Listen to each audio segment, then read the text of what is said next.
Many modern-day historians tell us that our nation's founding fathers were a diverse group of atheists, deists, and political revolutionaries. So where did they find the common ground and the inspiration for the ideas that birthed the most successful nation in history? Did their faith play a role in our nation's founding ideas? Do we have, as many historians claim, a godless constitution? Discover the forgotten and astonishing story of our nation's foundation in the American Heritage series. For centuries, Americans were taught a truthful view of history that recognized the godly heroes and moral foundation our nation was founded upon. But in recent years, a new version of history has assaulted the moral and spiritual fiber of our nation, leaving the truth of our past eliminated and forgotten until today. Join historian David Barton and experience the untold story of our nation's history in the American Heritage series.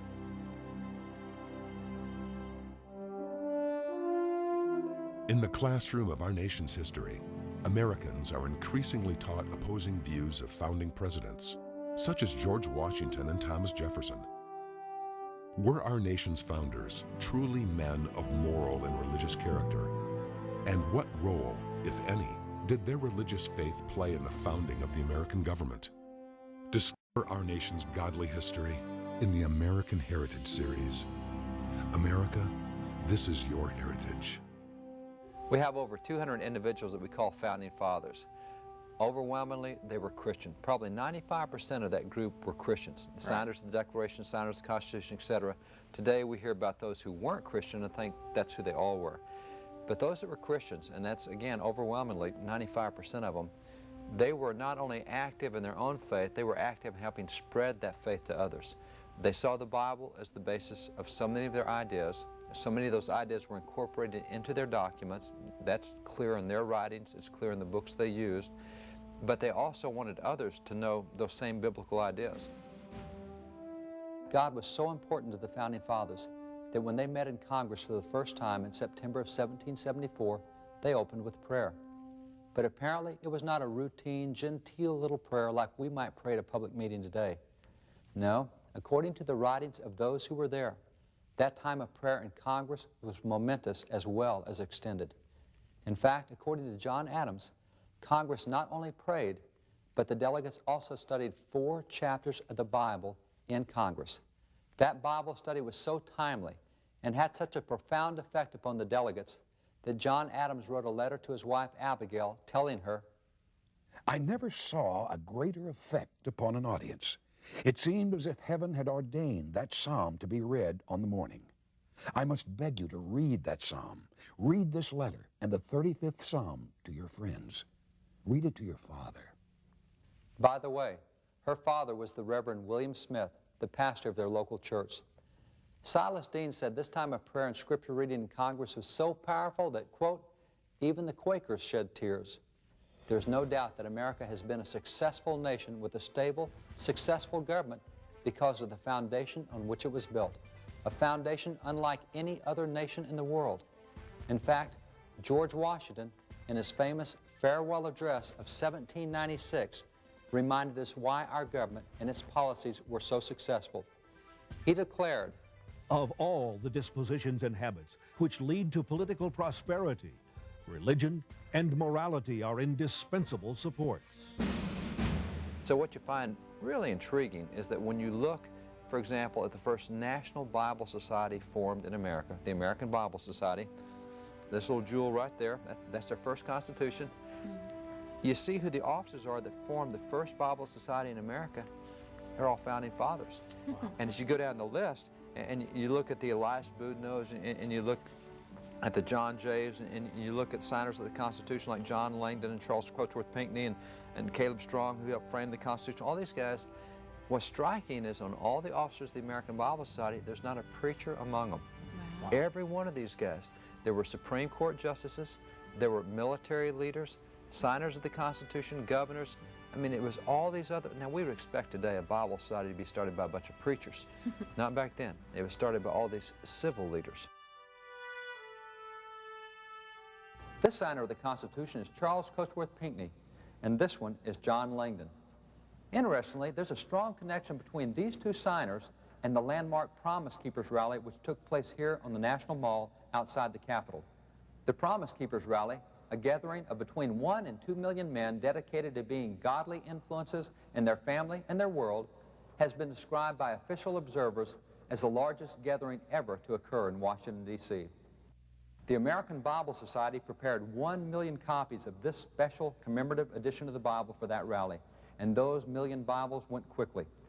Of course, it's nothing for the American Bible Society to distribute 1 million Bibles in one day, for they distribute upwards of 200 million Bibles in a single year. However, what many may not recognize is that the American Bible Society was the same American Bible Society founded 2 centuries ago with the help of Charles Cotesworth Pinckney and John Langdon. Here is the original Constitution of the American Bible Society, and the list of its founders is quite impressive. Its first president was the Honorable Elias Boudinot. Elias Boudinot had served as the president of the Continental Congress, had signed the final peace treaty with Great Britain to end the Revolution, and had helped frame the Bill of Rights. Incidentally, Elias Boudinot also authored this book. It's called The Age of Revelation. It's a complete biblical refutation of Thomas Paine's anti-religious work, The Age of Reason.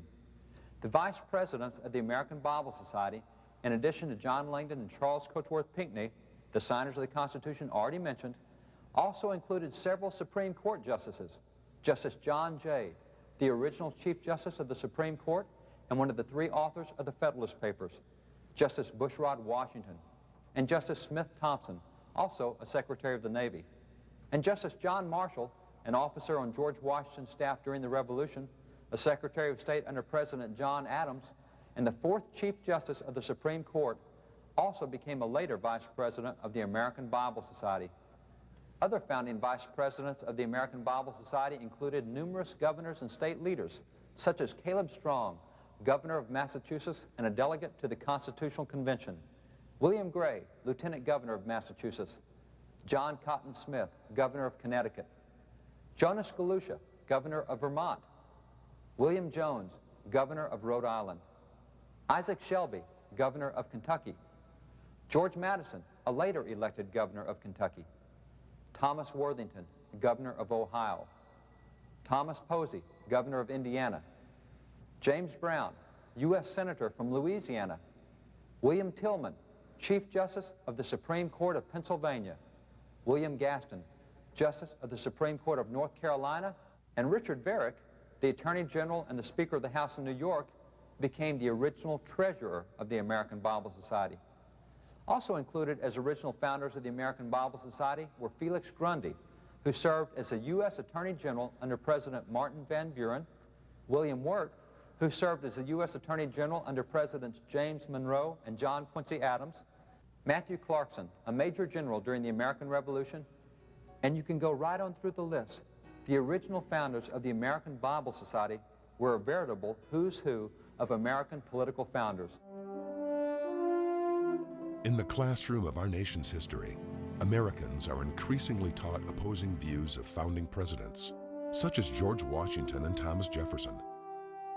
Were our nation's founders truly men of moral and religious character? And what role, if any, did their religious faith play in the founding of the American government? Discover our nation's godly history in the American Heritage Series. America, this is your heritage. The first Bible Society started in America was also started by founding fathers. It was the Philadelphia Bible Society. Now, that particular Bible Society was started by signer of the Declaration, Benjamin Rush. Now, that's 1809. So he starts this Bible Society. They get it off the ground. They get Bibles distributed and printed. Every American, they want to have a Bible, founding father. And other guys say, you know, that's really a pretty good idea, have a Bible Society. So the other framers started jumping on that bandwagon of starting Bible societies. Between 1809, when the Philadelphia Bible Society was formed, and 1816, when the American Bible Society was formed, there were 121 different Bible societies formed in America. So here's the New Jersey Bible Society. Signers, founding fathers did that. Here's the Massachusetts Bible Society. Our founding fathers did that one.